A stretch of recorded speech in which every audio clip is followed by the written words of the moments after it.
conditions. C'était quoi l'objectif de ce projet? L'objectif de ce projet était de tenter de rassembler l'opposition pour donner un crédit. Parce que ça volait de toutes parts. Tout le monde était convaincu que l'opposition se fait pour avoir sa part, pour manger. Mais il y avait un G7 de l'opposition qui avait déjà mis une plateforme. Non, comment expliquer que cette plateforme n'a pas marché? Le G7 de l'opposition, nous l'avons constitué au sortir des élections de 2011. Et celui qui nous a trahis, c'est celui qui a l'habitude de trahir. C'est Momo. Comment pouvez-vous accuser le président du PADEC? Non, il était membre du G7. Et c'est lui qui a commencé à traîner le pas. Et par la suite, il y avait un problème que les Camerounais devront résoudre, l'ego. Quand on est allé à Fumban, quand c'était chez moi, tout le monde est venu chez moi, même y compris Frundi, tout le monde. Mais quand on est allé à Fumban, Frundi a dit qu'il ne met pas pied chez Dame Joya. Quand on est allé à Bamenda, où nous avions invité les Claude Abbé comme experts pour préparer un projet de code électoral, Dame Joya a dit qu'il ne peut pas aller chez Frundi. Et vous voyez que cette histoire... Pourquoi donc accuser le président du PADEC alors que vous-même vous faites mention des désaccords et égaux entre les leaders politiques? Le président du PADEC était le premier à traîner le pas. Et c'est à partir de ce moment-là que j'avais compris qu'il avait un problème. Non seulement il a un problème congénital, mais il avait un problème existentiel. Est-ce que ce ne sont pas ces batailles d'ego entre les leaders politiques qui l'ont amené à se retirer de ce projet? Quand il se positionnait, même en ce temps-là, c'était pour attirer l'attention du pouvoir sur lui. Je crois que l'occasion lui a été offerte avec l'avènement de Maurice Kamto. Il s'est présenté comme la flèche qui peut percer. Albert Zongan, c'est ce G7 en 2011, lorsqu'il est mis en place au lendemain de l'élection présidentielle, par les principaux leaders qui viennent d'être battus au cours de cette élection présidentielle, l'un des objectifs qui est indiqué, c'est qu'il faut créer une plateforme pour ces leaders-là, dans le sens de préparer les consultations électorales à venir, notamment l'élection de 2018. Parce qu'ils ont estimé, les analystes, que si en 2017, si en 2011, une fois de plus l'opposition a été battue, c'est parce que cette plateforme, je veux dire que ce regroupement de l'opposition n'a pas pu se faire à temps. Donc 2011, donc, vous mettez en place ce G7-là et tout le monde pense qu'effectivement que je veux dire que cette structure va prospérer. Non, il ne faut pas tromper le peuple. Le regroupement de noms n'apporte pas un changement. Le regroupement des hommes, la bonne volonté des hommes pour un changement apporte un changement. Quand vous êtes dans une situation où chacun ne parle de regroupement qu'en vue de mieux se positionner, parce que ce qui avait favorisé ce regroupement, c'était mon langage cru, parce que quand les gens se vantaient d'être deuxième, je leur ai démontré qu'ils avaient 15%,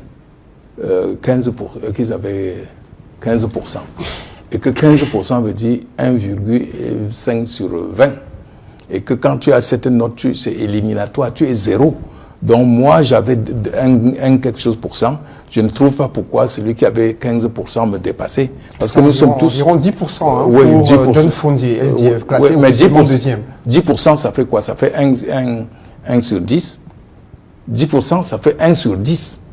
Ça fait 2 sur 20. Quand vous avez 2 sur 20 en classe, vous êtes rétrogradé en classe, vous ne pouvez pas vous vanter, parce que ça, c'est les gens qui ont pour profession d'être deuxième. Et c'est ça que le professeur Maurice Kamto combat. Le professeur Maurice Kamto veut un changement au sommet. Les autres se battent pour être deuxième. Il veut même le statut de deuxième, qu'on les appelle le chef des échoués. Il est numéro 2. Mais un numéro 2 ne gouvernera jamais le Cameroun. C'est un numéro 1 qui va gouverner le Cameroun. Et pour être numéro 1, il faut renverser les institutions. Et pour renverser les institutions, il faut mettre le peuple de son côté. Et c'est cette éducation du peuple. Comment faire comprendre au peuple que le pouvoir lui appartient? Mais aujourd'hui, les militants du RDPC vous opposent les mêmes propos. Votre candidat du MRC, professeur Maurice Kamto, a été classé officiellement deuxième avec 14% des suffrages exprimés en sa faveur. Pourquoi vous ne reconnaissez pas cette position de deuxième et préparer les échéances électorales à venir? Vous prenez Maurice Kamto. D'abord, vous avez dit que je suis son conseiller stratégique. Je voudrais vous rappeler que Maurice Kamto, c'est le stratège même. Donc, il n'a même pas besoin d'un conseiller stratégique. Lui-même est un stratège. Vous le prenez comme un enfant. On lui aurait donné même 49%. Et bien 50%. Qu'il dirait que ça c'est quoi? Il n'est pas venu pour être deuxième. Je vous dis, le changement ne se fera pas par une place de deuxième. Maurice Kamto prouve que j'ai gagné. Et il veut démontrer, et il démontre chaque jour. Mais le président de la République a répondu dans son discours du 31 décembre 2019. Il n'y a pas de président de la République. Paul Biya, le chef de l'État, non, dans le président sortant. Je vous en prie, Albert Zongo. Le président le chef de l'État du Cameroun, réélu, dont les résultats ont été rendus publics par le Conseil constitutionnel, a dit dans son discours du 31 décembre 2019, ni les réseaux sociaux, encore moins les organes de presse ne changeront en rien les résultats d'une élection qu'ils jugent libre et transparente au Cameroun. Vraiment, comment vous réagissez par rapport à ça? Non, je réagis, il a raison. Il envoie un message aux Camerounais en disant, si vous voulez que je parte, sortez et faites-moi partir. Les réseaux sociaux, je m'en fous parce que ça ne m'atteint pas.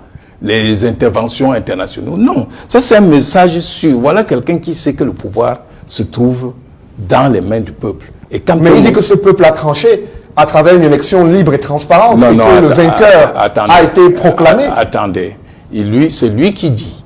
Le peuple lui dit on n'a pas tranché. Et le peuple lui a montré à plusieurs occasions. Quand il a envoyé son premier ministre à Bafoussam faire le cinéma, il a vu ce que la présence du président élu a suscité dans la foule. Quand le président élu veut demander à ce peuple de venir réclamer son dû, vous voyez bien que dès qu'il fait un pas, il a les chaînes aux mains. Non, quelqu'un qui est sûr d'avoir gagné, il laisse le peuple trancher. Et il laisse Maurice Kamto aller vers ce peuple. Et ce peuple va rejeter Maurice Kamto. Mais comme il sait qu'il a triché et qu'il ne règne que par la terreur, il dit, je vais le terroriser. Mais comment voulez-vous qu'un président... D'ailleurs, vous avez vu comment il prononçait son discours. Les gens l'ont piégé. Et je crois que ce sont nos amis qui sont autour de lui, parce que nous avons plein d'amis qui sont autour de lui, qui ne savent pas comment partir, mais qui nous aident. Quels sont les pièges qui ont été tendus au chef de l'État? Vous avez vu le prompteur? Le président regardait en l'air. Ils ont positionné ça en l'air. On avait l'impression qu'il parlait au soleil, qu'il ne parlait pas au Camerounais, le pauvre. Et on avait l'impression que lui-même ne savait pas ce qu'il était en train de dire. Donc, le président de la République s'est adressé à ceux qui s'attaquent personnellement aux personnalités qui incarnent l'État du Cameroun. Non. Il a dit que ce ne sont pas les manifestations illégales et les attaques personnelles qui vont changer quelque chose dans la démocratie du Cameroun. On a l'habitude, ça c'est de la couardise. Le président usurpateur sait que le président élu va bientôt être installé. Lui-même il le sait. Il se demande seulement comment, quand. Le président Paul Biya a été élu pour un mandat de 7 ans. Vous avez organisé des manifestations. Il n'a pas été élu. Il s'est déclaré élu avec la complicité des gens qu'il a placés. Le Conseil constitutionnel, je vous en prie, le Conseil constitutionnel a déclaré il n'y a pas de les résultats de l'élection. Non, il n'y a pas. Écoutez-moi, monsieur. Vous avez, je vous en prie, non, on avance. Je ne vous laisse pas prospérer et tromper les Camerounais. Pour qu'un conseil joue son rôle, il faut que les conditions d'éligibilité des membres de ce conseil soient respectées. On a bien dit que pour être conseiller, on ne doit être pas membre d'un parti. Nous avons démontré que plusieurs conseillers étaient encore membres du RDPC. On a effacé à midi. On a dit qu'on ne doit pas occuper un autre emploi. Jusqu'à sa mort, M. Foumanakam était président de Mach. Donc, quand tu ne remplis pas la condition pour être... Si tu n'es pas journaliste, tu as beau venir ici prendre le micro, tu ne seras pas journaliste. C'est la requête que vous avez introduite. Ce n'est pas la requête, c'est le constat. On constate que ce... Et ce constat a été jugé irrecevable par ce conseil. Mais vous avez manifesté... Vous avez manifesté en janvier... Vous avez vu un voleur... Vous avez manifesté en janvier 2019 pour dénoncer ce hold-up électoral. Et ensuite, il y a eu cette série d'arrestations orchestrées et observées à travers le Cameroun, principalement chez vous. Lorsque vous voyez une escouade de policiers, d'hommes en tenue débarquer chez vous ce soir-là. Vous parlez de voyous qui sont venus, à la tête desquels se trouvait quelqu'un qui ni physiquement, ni intellectuellement, ni potentiellement ne présente le profil de la tâche. Vous croyez que si Essogo venait nous arrêter et qu'il fallait que nous fuyions et qu'il nous rattrape, il pouvait courir 2 mètres derrière nous? C'est ça ce que vous appelez escouade?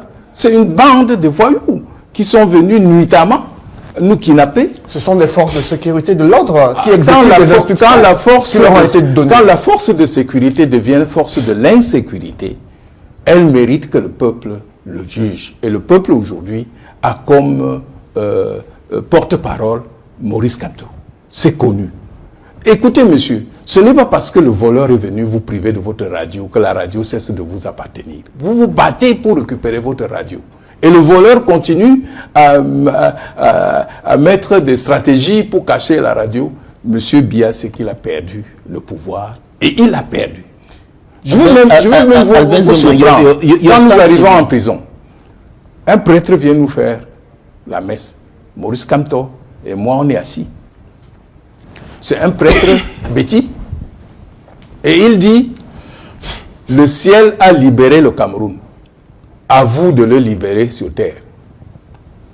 Donc, notre rôle, c'est de libérer le Cameroun. Albert Zergon, your stance today and your unflinching support for Professor Maurice Kamto indicates clearly that your tongue has completely changed. You have turned your tongue around, because yesterday, those same things that you're saying now, you were against those things. You were against John Frundi declaring himself winner. But today, you are calling Professor Maurice Kamto president-elect. I have never... President-elect.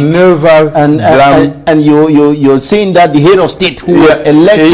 Il y a des choses que the results proclaimed by the Constitutional Council is illegitimate and so on. Que je ne vous dirai pas.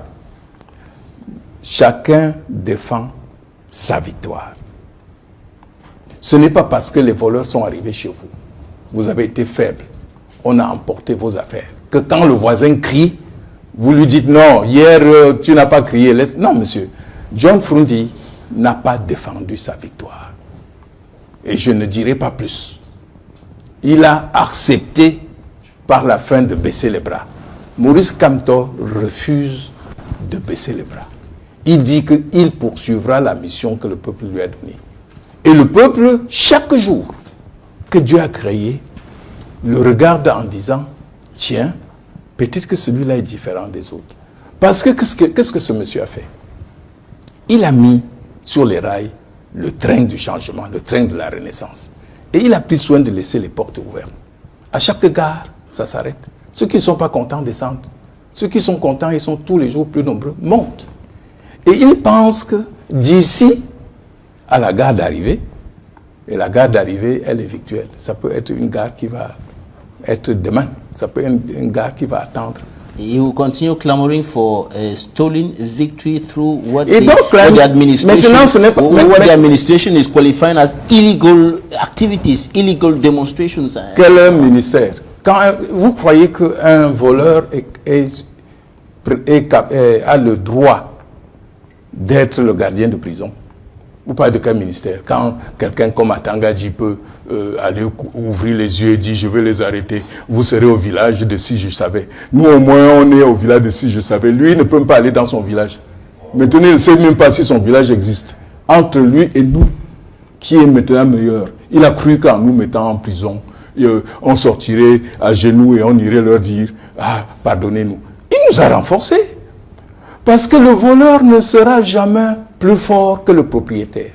Et si le propriétaire ignore qu'on l'a volé, et ça c'est la situation du peuple camerounais, il ignore qu'on l'a volé. Le rôle du professeur Maurice Kamto, qui est un érudit, qui est un professeur, c'est d'amener ce peuple à prendre conscience qu'on l'a volé et qu'ensemble, on arrête le voleur.